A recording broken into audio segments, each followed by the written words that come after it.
Hi guys, welcome back. Today we're going to talk about understanding the roles in the RMF process and who does what.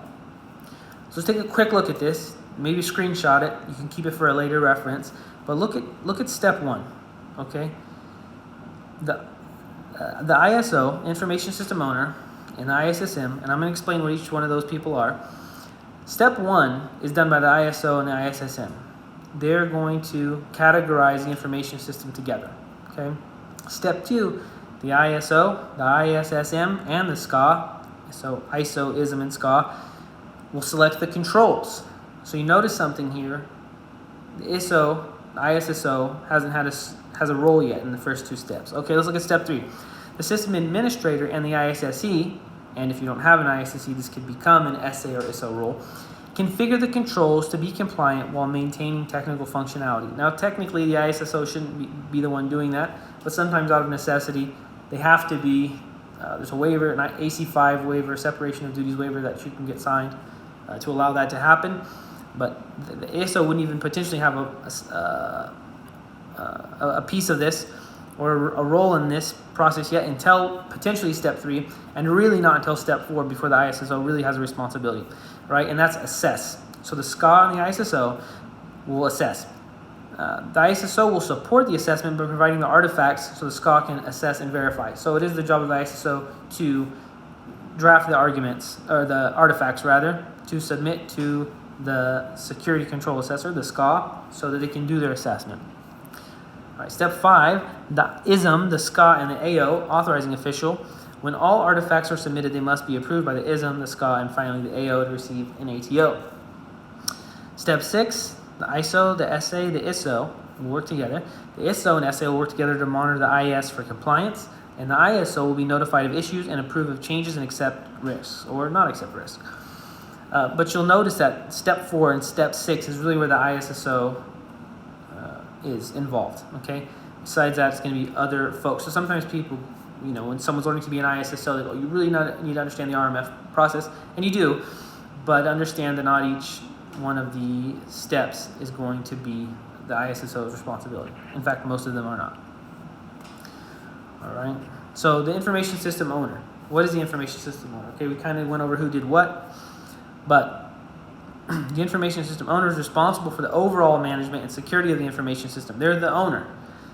So they're going to be the ones that have to approve changes. They're going to be the ones that have to accept risk, okay, for the organization.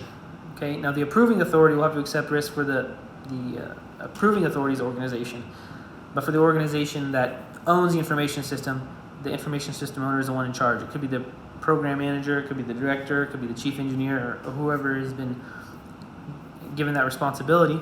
But the information system owner is, they're the owner, the one in charge and the one responsible. The ISSE, which we referenced in the slide, is the information system security engineer, and they're supposed to provide the technical expertise to design, implement, and manage the security controls for the information system. What can happen often, though, is if there's no one to do this role, then those duties get absorbed by either the ISSO or the SA, or a combination of the two. But if you can have an ISSE, or you do have an ISSE, it's a great thing to have, because they're going to engineer, if you will, the solutions to be compliant while still being able to have the information system function as intended. Okay, the ISSO is the information system security officer, and they're responsible for managing and ensuring the security of the information system.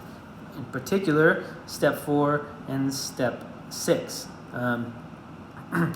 They can help recommend things to the ISO when it comes to the categorizing the system and implementing security controls, but traditionally they wouldn't be the ones that implement the security controls. They would just recommend. So the ISSO's main job is to record things the way that they are and report them accurately to the ISM and to the SCA so that they can do their job. So documentation and reporting is the main responsibility of the ISSO. The security control assessor, often we say SCA, is responsible for evaluating and testing the security controls of the information system. Their role involves reviewing the documentation, conducting assessments, and performing tests to ensure the controls are working.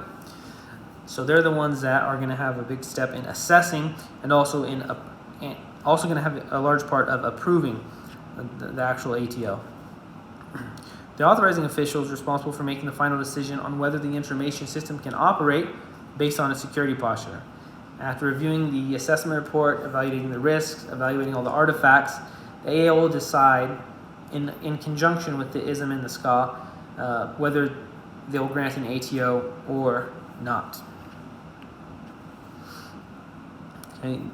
The ISM, or Information System Security Manager, oversees the overall security management of the information system. So the ISSO functions underneath the ISM and does what the ISM recommends in terms of they'll recommend the best ways, maybe sometimes to be compliant, or what they're comfortable with signing. Essentially, if the ISM won't approve the policies that the program and the ISSO have come up with, and ISM won't sign that, then it will never make it to the SCA. It will never make it to the AO to get signed. So the ISM is going to be the one that's responsible if something's wrong, really, with the ATO, and so that's their role in the process.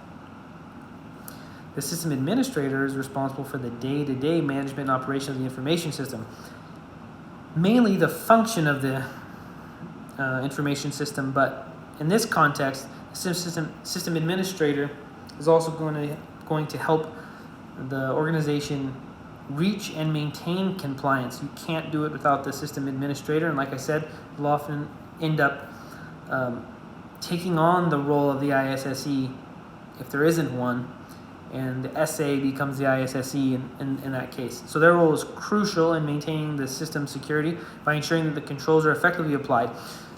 So while the ISSO will check after the system administrator's work and check after the policies and that the system is configured in accordance with the policies, the system administrator is the one that really carries that out. And so the ISO and the SA will work closely together. Okay, I'm sure there's questions. If you have anything else I can cover, please let me know. Otherwise, to find more information or to get training for ISSOs, you can go to isocamp.com. Thanks for watching.